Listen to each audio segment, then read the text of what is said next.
welcome back everyone to another episode of the Cover 2 podcast. As always, I'm your host, Lawson Turner, and let's dive on into some breaking news that happened about, it is 9 o'clock a.m. Eastern at the time of recording, about 3:30 a.m. this morning. While, mo- most people were asleep, Paul George decided to sign with the Philadelphia 76ers, and I'm checking my phone because it looks like Tyrese Maxey has agreed to a 5-year, $204 million max contract extension with the 76ers, which, good thing I'm doing a 76ers video. So, the Sixers signed Paul George, and he was their white whale. He was their big fish that they were going to go after. Now, as you can see on, the graphic right here, what are my expectations? I love this move. I think it's a fantastic move by the Sixers to try and maximize, what they have in their core now. So their current lineup, if you want to just go starting five, Tyrese Maxey, Eric Gordon, Kelly Oubre, Paul George, and Joel Embiid. And they also have campaign that would play their backup point guard, and they signed Andre Drummond yesterday, which Andre Drummond, when he was in his prime, he was a rebounding machine, and he's still a rebounding machine in his limited minutes, as we saw the work he put in Chicago last year. And I think it's another good signing to so now you have two backup centers with already having Paul Reed. But to get back to the main question, what are my expectations? I expect them now to be a top three seed in the East. You're in the Eastern Conference, in which it is very top heavy. You're Boston, Milwaukee, Philly's in the mix, the Knicks are in the mix, so they're a top three, top four team. And the top four is going to be hard to crack.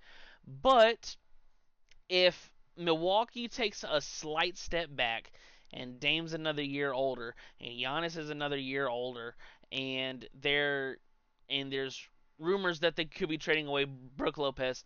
This is a Eastern Conference that outside of your top 4 or 5, like the Pacers aren't world beaters. The Heat aren't like crazy world beaters. Like, this is a team in which you have to home court is home court would be fantastic to win the East and be the number one seed. But if you can just stay top three and cross your fingers on Joel's injuries, because out of all 82 games last year, Joel only played 39 games, and in those 39 games, there were 31-8. Fantastic! That is an outstanding record through 39 games. However, they were 16-27 when he missed time, and that's the thing about Joel. Over the totality of his career, he's missed a lot of basketball, and they did lose 4 games to 2 in the first round to the Knicks. And they're adding Paul George, who played 74 out of the 82 games and averaged just last season. We're gonna round up and round down here. Uh, 23 points, 5 rebounds, and 4 assists, shooting at a 47%, 41% from three, and 90% from the free throw line. I love the move. I can't say that enough. This move is exactly what the doctor ordered, and they retain Kelly Oubre, so they have their two athletic wings, and Paul George is not going to be asked to carry the bulk of the load. On most nights, now that he's in Philly, he's going to be the third option, and Paul George has never been he's been a number one guy, but he's more of a sit back, let the game come to him, be great on both ends, and we saw that over the course of his career in the Clippers, and before that the Thunder, and before that even in Indiana. Now, it's been a long time removed since, he was in his athletic prime maybe, but he's not far away from what he used to be. He's still a fantastic player on offense and on defense. Long, can switch, and I really love this team now. I liked them last year. They were, like I mentioned, 31-8 when Joel played, and that's on pace with Boston at a, win percentage rate. Do I think that they're going to win, 64 like Boston did this previous year? No. But the gap is closed, and the gap that widened when the Knicks traded for Mikal Bridges has closed. Not closed, I shouldn't say closed, but it has shrunk because all the teams are kind of, Boston's ahead of the pack.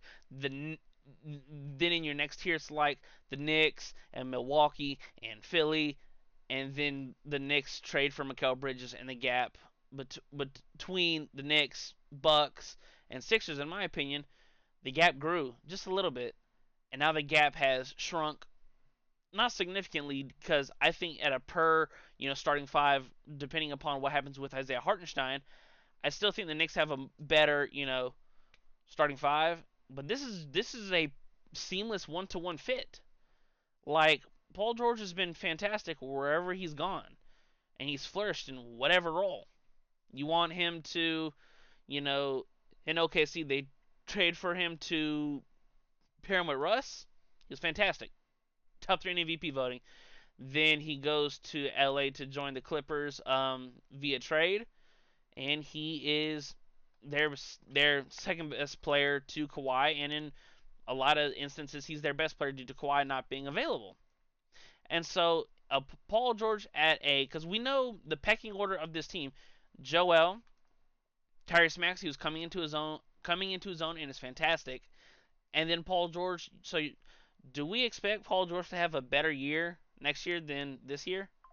Absolutely. I think so. Do I think he's going to, return to his, 20, 25, 26 points per game self like he did a couple years ago? No. But even though his numbers, I don't know if they'll take a step back from, 23, 5, and 4.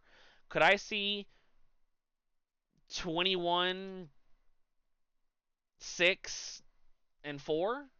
No, I don't. I didn't mean to say no. I mean no. It's not out of the realm that that happens. It's a fantastic fit. Two athletic wings, star point guard, superstar player in Joel Embiid, floor setter with Aaron Gordon. I'm excited to see how they fill out the rest of their roster, because they need more wings. They need another two guard. They still have their bench to fill, but this is a great foundation for your team. Maxi Campaign is your backup point guard. Eric Gordon as your starting two guard. Kelly Oubre and Paul George as your forwards, and then Joel, Andre Drummond, and Paul Reed as your centers. I think it's a fantastic team, and I expect them to be a top three team in the Eastern Conference come the postseason next year. Well, that's all I have for you guys in this episode of the Cover 2 podcast. Let me know your guys' thoughts and opinions on the signing. Do you think it's good, bad? Do you think they overpaid with it being a 4-year, $220 million, my bad, $212 million deal? Do you think that this now closes the gap with teams like the Knicks and Boston? And where do you guys see the Sixers team going next season? As always, for the Cover 2 podcast, I'm Lawson Turner. Thank you so much for watching, and I'll see you guys in the next one. Peace.